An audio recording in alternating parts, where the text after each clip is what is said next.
नमस्कार, स्वागत है आपका आज की इस क्लास में। आज की इस क्लास में हम पढ़ेंगे अलंकार। अलंकार का एक भाग हम पिछली क्लास में बता चुके हैं। आज अलंकार के उस वीडियो का यह दूसरा भाग है। पिछले भाग में हमने पढ़ा कि अलंकार किसे कहते हैं, अलंकार के कितने भेद होते हैं। तो वहाँ हमने अलंकार की परिभाषा पढ़ी और अलंकार के दो भेदों शब्दालंकार और अर्थालंकार की परिभाषा और उनका उदाहरण देखा था। तो उस वीडियो में हमने बताया था कि शब्दालंकार के तीन भेद होते हैं। कौन कौन से? अनुप्रास अलंकार, यमक अलंकार, श्लेष अलंकार। ठीक, शब्दालंकार के तीन भेद बताए गए थे और आज की इस क्लास में हमको अर्थालंकार को पढ़ना है। तो अर्थालंकार के बहुत सारे भेद होते हैं, लेकिन यहाँ हम अर्थालंकार के मुख्य 5 भेदों को पढ़ेंगे। वे भेद हैं उपमा अलंकार, रूपक अलंकार, उत्प्रेक्षा अलंकार, मानवीकरण अलंकार और अतिशयोक्ति अलंकार। तो मित्रों, हम जानते हैं कि अलंकार का मतलब होता है सुशोभित करने वाला, अलंकृत करने वाला। जो काव्य को सुशोभित करता है, अलंकृत करता है, वही काव्य का अलंकार होता है। ठीक, तो आइए हम पढ़ते हैं अर्थालंकार। अर्थालंकार क्या होता है? जहाँ पर काव्य की शोभा अर्थों के द्वारा बढ़ती है, वहाँ पर अर्थालंकार होता है। तो अर्थालंकार के बहुत सारे भेद बताए गए हैं। तो अर्थालंकार का पहला भेद है उपमा अलंकार। पहला भेद क्या है? उपमा अलंकार। अब हमको जानना है कि उपमा अलंकार क्या होता है। सादृश्य के कारण सर्वथा भिन्न होते हुए भी जहाँ पर किसी वस्तु या प्राणी के गुण दोषों की तुलना किसी अन्य वस्तु या प्राणी से की जाती है, वहाँ पर उपमा अलंकार होता है।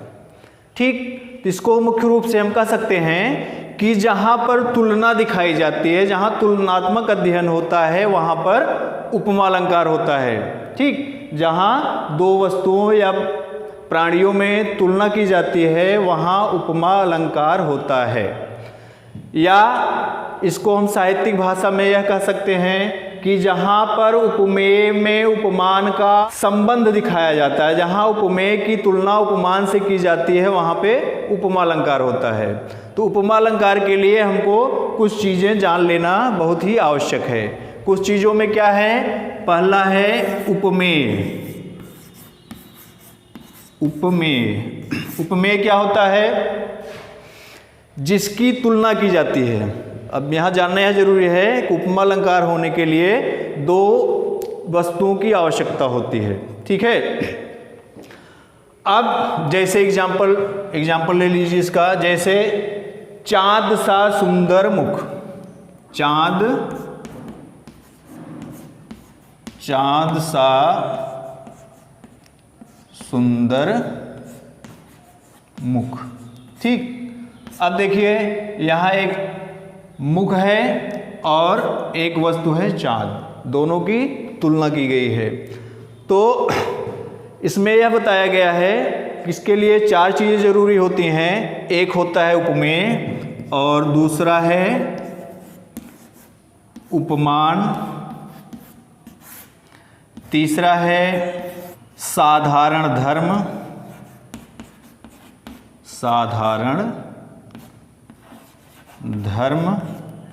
और चौथा है इसका वाचक शब्द।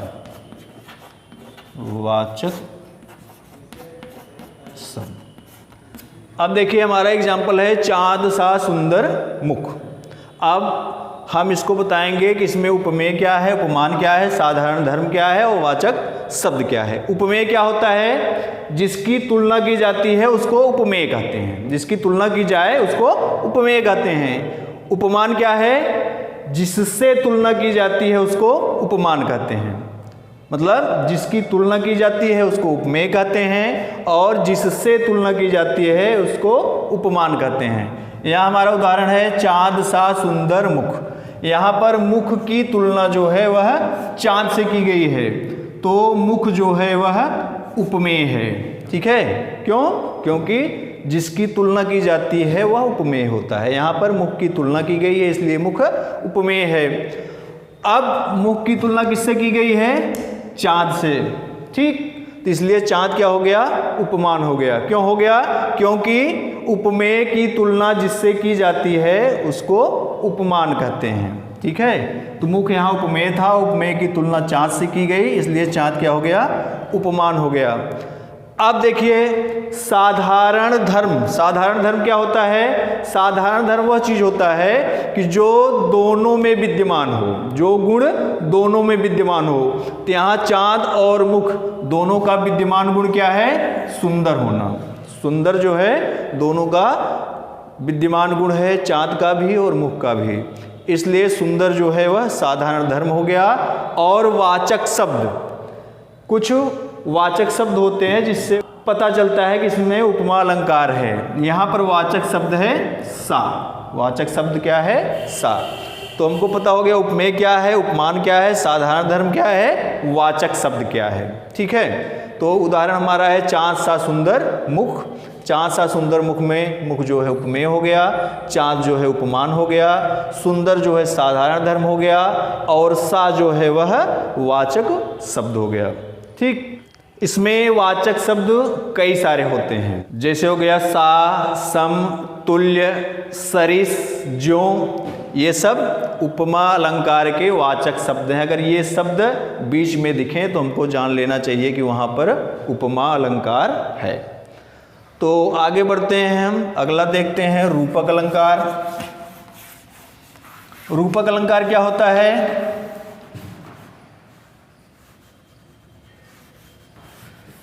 जहां पर उपमेय का उपमान के साथ अभेद रूप से संबंध दिखाया जाता है। जहां पर उपमेय का उपमान के साथ अभेद रूप से संबंध दिखाया जाता है वहां पर रूपक अलंकार होता है। कहने का मतलब यह है कि उपमेय और उपमान में कोई भेद नहीं दिखाया जाता, उपमेय को ही उपमान मान लिया जाता है, वहां क्या होता है? रूपक अलंकार होता है। जैसे इसका एग्जाम्पल देखिए,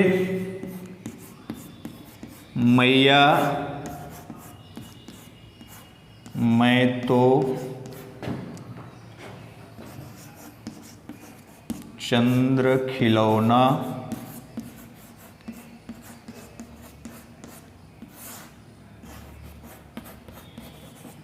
ले हूँ। मैया मैं तो चंद्र खिलौना ले हूँ। चंद्र खिलौना, यहाँ सब शब्द आया है चंद्र खिलौना। खिलौने की तुलना यहाँ जो है चंद्र से की गई। खिलौना है और चंद्र है, यहाँ तुलना नहीं की गई है।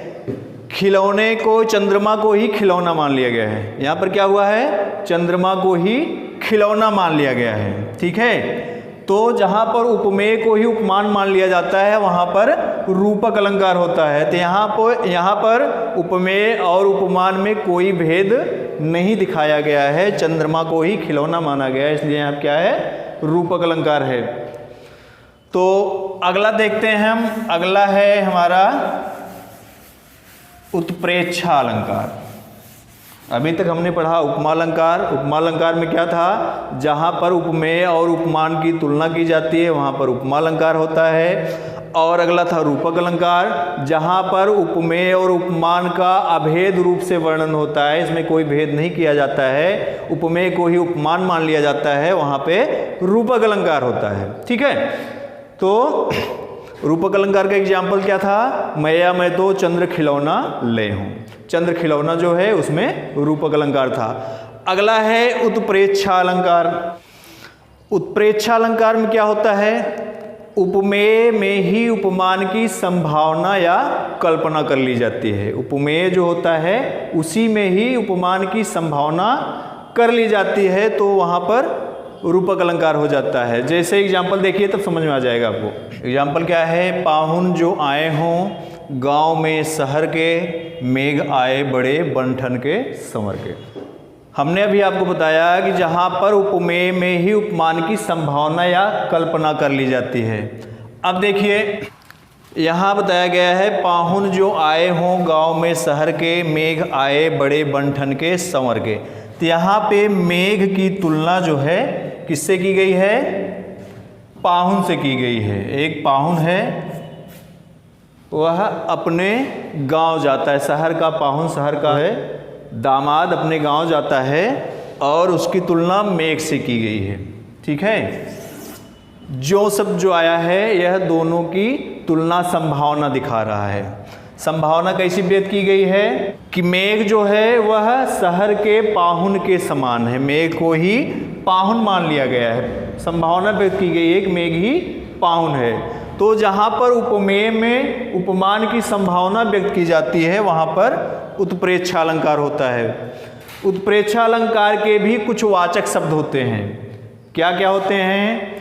मनु, मानो, मनहु, जनु, जानो, जो आदि शब्द जो हैं वह उत्प्रेक्षा अलंकार के वाचक शब्द होते हैं। तो उत्प्रेक्षा अलंकार में हमने क्या पढ़ा कि जहाँ पर उपमेय में ही उपमान की संभावना या कल्पना कर ली जाती है वहाँ पर उत्प्रेक्षा अलंकार होता है। एग्जाम्पल हमारा था पाहुन जो आए हों गांव में शहर के, मेघ आए बड़े बंठन के संवर के। यहाँ पर मेघ की संभावना पाहुन से की गई है कि मेघ ऐसा है जैसे पाहुन ही आए हों, ऐसा सज संवर के मेघ आ रहा है, बंठन के आ रहा है। तो अगला है मानवीकरण अलंकार। मानवीकरण अलंकार क्या होता है? मानवीकरण का शाब्दिक अर्थ होता है जो मानव न हो उसको मानव कर देना। ठीक, जो मानव न हो उसको मानव कर देना। अचेतन को चेतन दिखाना ही मानवीकरण होता है। तो आइए देखते हैं मानवीकरण अलंकार। जहाँ जड़ पर चेतन का आरोप हो, ठीक है, कोई जड़ हो उसको चेतन जैसा दिखाया गया हो, या प्रकृति पर मानवीय भावनाओं को दिखाया गया हो, वहाँ पर मानवीकरण अलंकार होता है। सीधे शब्दों में हम कह सकते हैं कि जो अचेतन हो उसको चेतन दिखाना ही मानवीकरण है। ठीक है, तो आइए एक एग्जाम्पल हम देखेंगे। एग्जाम्पल से स्पष्ट हो जाएगा कि मानवीकरण क्या है। एग्जाम्पल है हमारा मेघ आए बड़े बनठन के संवर के। मेघ क्या है? अचेतन है। चेतना शून्य, इसमें चेतना नहीं है। मेघ जो है अचेतन है, अचेतन को चेतन के समान यहाँ पर दिखाया गया है। क्या चेतन साज सज्जा करते हैं? नहीं करते। साज सज्जा जो है यह चेतन प्राणियों के लिए है। तो लेकिन यहाँ पर मेघ जो है उसको क्या बताया गया है कि बहुत बनठन के संवर के सज के आ रहा है।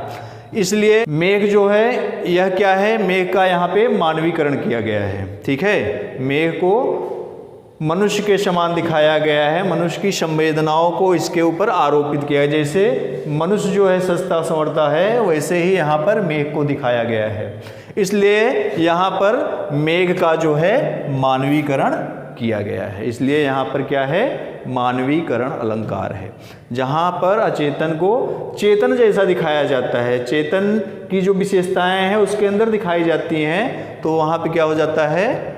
मानवीकरण अलंकार हो जाता है। तो हमने पढ़ा उपमा अलंकार, रूपक अलंकार, उत्प्रेक्षा अलंकार और मानवीकरण अलंकार। अब अगला है अतिशयोक्ति अलंकार। अतिशयोक्ति अलंकार क्या होता है? जहाँ पर किसी वस्तु का बहुत बढ़ा चढ़ाकर वर्णन किया जाता है वहाँ पर अतिशयोक्ति अलंकार होता है। क्या होता है इसमें? कोई साधारण सी वस्तु होती है लेकिन उसका वर्णन करते समय उसको बहुत बढ़ा चढ़ा के उसका वर्णन कर दिया जाता है, तो वहाँ पर अतिशयोक्ति अलंकार होता है। जैसे हनुमान की पूंछ में लगन न पाई आग, लंका सगरी जर गई, गए निशाचर भाग। अब देखिए यहाँ पर क्या बताया गया है कि हनुमान की पूंछ में, हनुमान जी की पूंछ में आग लग भी नहीं पाई थी कि सारी लंका जल गई। ठीक, आग लगने के पहले ही सारी लंका जल गई और सब निशाचर जो राक्षस थे वहाँ पे निकल के भाग गए। क्या यह संभव है? यह संभव नहीं है। संभव चीज़ है कि आग लगने के पहले उनकी पूंछ में सारी लंका जल गई हो। तो इसलिए यहाँ पर जो है इस आग का बहुत बढ़ा चढ़ा के वर्णन किया गया है। अतिशयोक्ति यहाँ बताई गई है, पूंछ में आग लगी भी नहीं थी कि लंका सारी जो है जल गई। तो इसलिए यहाँ पे क्या है? अतिशयोक्ति अलंकार है। ठीक है, इस तरह अलंकार का हमारा चैप्टर जो है आज कंप्लीट हुआ। तो आप इस वीडियो को देखिए, समझिए, जहाँ पे कमियाँ हों, जहाँ जो चीज़ें न समझ में आ रही हों, आप हमसे कांटेक्ट कीजिए या कमेंट के माध्यम से हमको बताइए, हम आपको उसका जवाब देंगे। फिर मिलते हैं अगले वीडियो में, तब तक के लिए थैंक यू, धन्यवाद।